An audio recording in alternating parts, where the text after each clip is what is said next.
Halo, nama saya Astrid Permata-Leona. Biasa saya dipanggil Astrid. Saat ini saya berkuliah di S2 Ilmu Komunikasi Universitas Gadjah Mada. Kenalin, nama aku Arsi Konita Apriliana, biasa dipanggil Tiki. Dan dari Yogyakarta, aku kuliah di Ilmu Komunikasi Pascasarjana Universitas Gadjah Mada.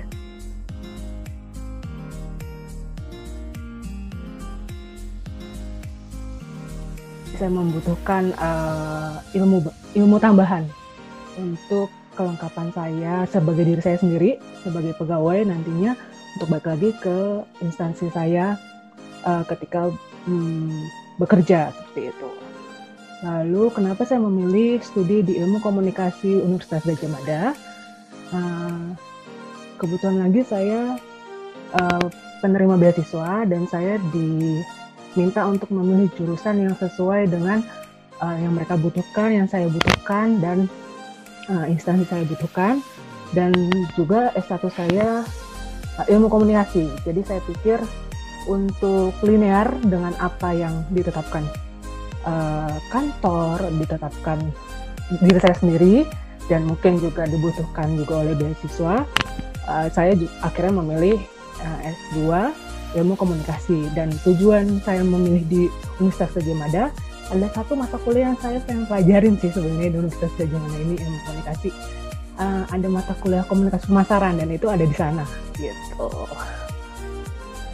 Karena kalau aku background-nya adalah praktisi di bidang broadcasting kan, jadi aku ada aktif di radio juga, di televisi juga, terus akhirnya karena cukup banyak kontribut di prakteknya kayak gimana, dan akhirnya merasa kayaknya perlu deh untuk mengimbangin gitu antara praktek iya, terus juga teori juga iya. Nah makanya karena merasa perlu itu akhirnya ngambil deh S2 di UGM. Dan juga tadi kayak Mbak Astrid ya, karena di S1-nya itu juga ambil komunikasi, linear juga, dan juga broadcasting. Makanya ketika sampai S2 UGM, ada satu juga mata kuliah yang ini kayaknya harus banget deh diambil, itu mata kuliah soal komunikasi dan interaksi manusia.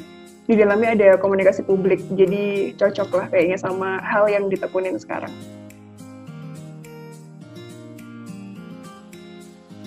Mudah diajak berinteraksi, baik di kelas maupun di luar kelas. Tadi juga udah sebutin sama Kiki, kalau misalnya kami juga seperti tidak ada gap usia ya. Ini sebenarnya di S1 saya juga dulu seperti itu, jadi memanggilnya Mas, Mbak, atau Bang, dan lain sebagainya. Lalu kita juga dituntut nih, nggak hanya untuk sebagai mahasiswa yang diam aja di kelas, tapi kita juga dituntut untuk aktif di kelas, rajin baca jurnal-jurnal internasional, tesis, dan lain sebagainya.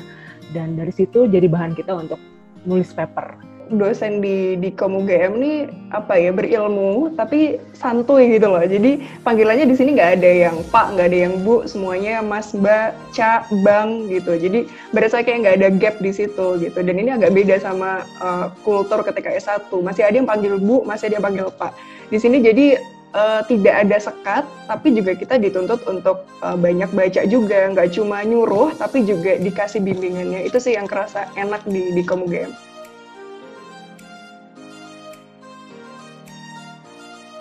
Beban tugas ya, kalau beban tugas di sini sih banyak nulis sih yang jelas, dikit-dikit nulis, dikit-dikit presentasi. Jadi tiap minggu tuh pasti ada yang bikin deg-degan gitu loh. Jadi kalau nggak presentasi jatahnya, mesti ada literatur review atau ngerangkum apa, nge-review apa, mesti gitu. Tapi itu yang bikin jadi bertumbuh sih di UGM. Kami dituntut untuk rajin nulis, rajin baca, lalu rajin nulis. Karena tiap minggu ada tugas literatur review, lalu tiap orang, jadi kita tuh di satu angkatan cuma 20 orang sebenarnya, karena kami angkatan genap ya, masuknya bulan Februari. Jadi ketika presentasi itu udah pasti ada bagian kita harus presentasi sendirian, individu gitu. Tapi di situ kami belajar ya, lebih ke belajar untuk cara mempersiapkan presentasi itu gimana sih, harus rajin baca, manage waktu yang baik, supaya nggak keteteran nih tugas-tugas yang satu dan yang lainnya gitu. Pertamanya sempat jet lag gitu ya, karena walaupun jedanya nggak lama gitu kan dari S1, tapi ternyata kulturnya emang berbeda di UGM. Tapi itu jadi bikin bertumbuh tadi. Terus yang bikin dukanya mungkin karena pas kita semester 3 ya sama Mbak Astrid yang masuk semester 3, ada corona, datanglah di dunia ini begitu. Akhirnya jadi semuanya pindah ke daring, dan ya efektif nggak efektif juga sih ngejalaninnya, tapi yang penting tetap bisa dilanjutkan proposal dan segala macamnya. Aman sih so far.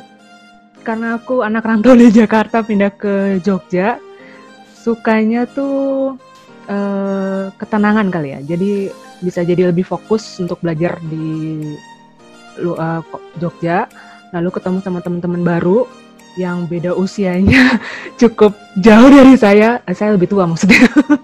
Lalu dukanya itu karena saya pertama kali ngekos dan gap rentang waktu saya sekolah S1 ke S2 agak cukup lama. Di situ saya agak adaptasi sih, dari soal usia, komunikasi dengan teman-teman baru, juga adaptasi lingkungan baru dari Jakarta pindah ke Jogja.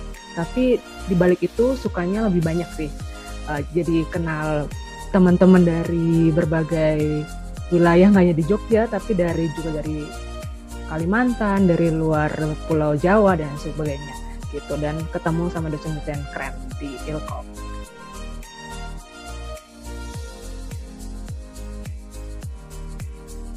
Harus mau aktif sih di setiap pertemuannya. Itu benar-benar memacu gitu untuk mau angkat suara, setidaknya hanya menyampaikan pendapat sedikit aja atau ikut nanya di topik hari itu udah sangat ngebantu mental ketika S2 ini gitu. Habis berani ngomong, terus juga harus maksa diri buat baca. Padahal kita tahu minat baca orang Indonesia ini rendah. Nah, kita jangan sampai jadi salah satunya gitu. Harus menjadi pendobrak untuk bisa lebih rajin baca. Itu di UGM ini dilatih banget. Dan yang ketiga, latihan nulis dan latihan jalin relasi dari dosen, dari teman-teman mahasiswa juga. Survive-nya tahap tingkatannya mana nih? Mau yang levelnya segini, atau segini gitu. Nah, kalau misalnya kita semua sebenarnya pada dasarnya kan bisa survive asal kita mau sampai tujuan targetnya mana gitu. Kalau aku sih karena misalnya targetnya segini, ya untuk survive di UGM ini ya harus rajin baca, rajin nulis, rajin ngobrol dengan teman seangkatan, berbagi tukar pendapat, dan rajin nanya sih ke dosen apa yang kurang, misalnya di tulisan kami, atau misalnya apa yang mesti kita tambah nantinya, kayak gitu. Kalau buat teman-teman yang pengen lanjut S2 di UGM, ini cocok buat dua tipe. Buat yang baru aja fresh graduate, terus pengen langsung lanjut kuliah lagi biar nggak keburu hilang mungkin ya, itu bisa cocok buat kalian. Di sini bisa langsung belajar lagi, ketemu teman-teman baru, dan nge-upgrade ilmu. Dan yang kedua buat teman-teman yang udah rentang waktunya lama gitu dari S1-nya, dan setelah kerja baru pengen balik ke kampus lagi buat melanjutin studinya, ini juga cocok, karena yang udah kerja atau yang udah praktek di lapangan kayak gimana juga perlu di-refresh lagi ilmunya, ingatannya, buat belajar lagi sebenarnya esensi komunikasi itu apa sih. Itu di UGM sih. Kalau yang aku lihat balik ke bidang masing-masing ya, karena di sini kan ada 4 peminatan kan, ada manajemen komunikasi, mungkin teman-teman yang pengen jadi humas, public relation, cocok di situ. Kalau teman-teman pengen ambil kebijakan komunikasi, mungkin pengen mengabdi di KPID atau KPI, itu cocok juga. Teman-teman yang suka broadcasting ke penyiaran, kayak aku juga di situ, mungkin bisa ambil studi komunikasi, jadi bisa lebih cocok, bisa lebih engage sama medianya. Atau yang suka cultural things bisa ngambil kajian media dan budaya. Jadi 4-4-nya bisa ngebuka pintu buat teman-teman lebih keren lagi lah ke depannya. Balik lagi ke masing-masing orangnya. Mungkin bisa menjadi pertimbangan teman-teman yang mau lanjut S2 dan nantinya mau tertarik untuk masuk ke UGM ilmu komunikasi, itu dilihat mungkin dari satu mata kuliahnya, mungkin apakah ada mata kuliah yang teman-teman mau pelajaran lebih lanjut. Seperti tadi mungkin saya komunikasi pemasaran, atau ternyata ada literasi digital yang ada dosen dari koordinator jaringan literasi digital di Indonesia. Lalu mungkin yang kedua adalah bisa dilihat dari daftar dosennya, itu mungkin dari latar belakang pendidikannya, selama ini nulis apa aja dan sebagainya, dan ilmu komunikasi UGM tuh dosennya mantep-mantep semua. Lalu yang ketiga mungkin bisa juga mempertimbangkan apa lagi ya, teman-temannya mungkin ya, lingkungannya. Jogja sebagai lingkungan yang kota pelajar katanya, nah di sini bisa lebih fokus untuk belajar gitu, dan lagi mungkin dengan suasananya yang lokasi yang berdekatan dengan berbagai lokasi gitu ya, bisa ya sambil jalan kaki untuk sampai kampus dan bisa mengerjakan di kampus lebih lama lagi, mengerjakan tugasnya maksudnya gitu. Lalu untuk prospek kerja mungkin sama seperti Kiki, itu ada 4 peminatan di ilmu komunikasi UGM S2.